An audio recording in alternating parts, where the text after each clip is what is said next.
नमस्कार मैत्रिणींनो, आज मी तुमच्यासाठी इथे एक वेगळंच ट्युटोरियल घेऊन आली आहे. तुम्ही थंबनेल बघितला असेल तर तुम्हाला नक्कीच लक्षात आलं असेल तर आज मी तुम्हाला कुठला व्हिडिओ दाखवणार आहे.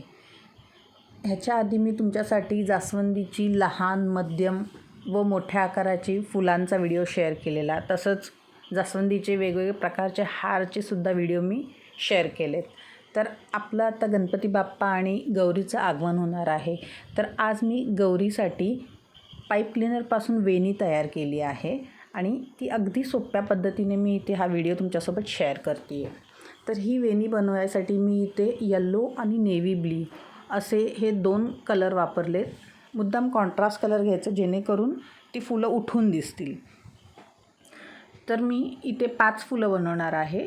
आता मी ही पाकळी तुम्हाला कशी बनवायची ती दाखवते आहे. त्याच्यासाठी मी इथे 2 पाईप क्लीनर घेतल्यात, एक नेव्ही ब्ल्यू आणि एक येलो कलर. येलो कलरचं पाईप क्लीनर मधनं कट करून मी त्याचे 2 पीसेस करून घेतलेत आणि ते फोल्ड केलेत.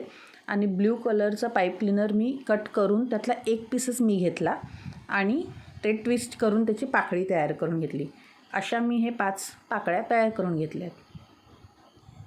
आता ग्लूगनच्या मदतीने मी ही सगळ्या पाकळ्या चिकटवून घेते आहे आणि हे फूल असं सुंदर तयार झालं आहे.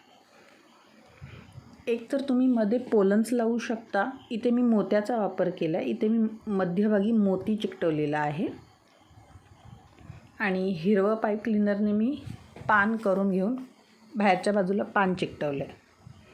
अशीच मी हे 4 फुलंसुद्धा बनवून घेतलेली आहेत.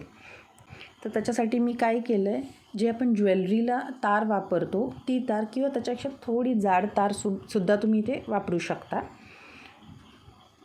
मी ही तार घेऊन त्याला हिरव्या पाईप क्लीनरने गुंडाळून घेतलं जेणेकरून ती तार झाकली जाईल. तर हे अशा प्रकारे हिरव्या पाईप क्लीनरने मी ही तार झाकून घेतलेली आहे. आता फक्त आपल्याला काय करायचं आहे, जे आपण 5 फुलं तयार केलेले आहेत ते ह्याला चिकटवून घ्यायचे. आता ही मी फुलं ह्या तारेला चिकटवून घेते. तर ही फुलं आपण आता चिकटवताना थोडी काळजी घ्यायची आहे. हाताला लागलं की ग्लू स्टिक भाजू शकतं. एक फूल चिकटवलं की थोडा वेळ थांबायचं जेणेकरून ते प्रॉपरली चिकटलं जाईल.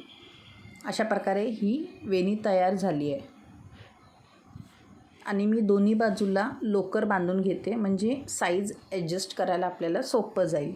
तर बघा ही सुंदर वेणी तयार झालेली आहे. तुम्हाला कशी वाटली हे मला नक्की कमेंट बॉक्समध्ये कळवा.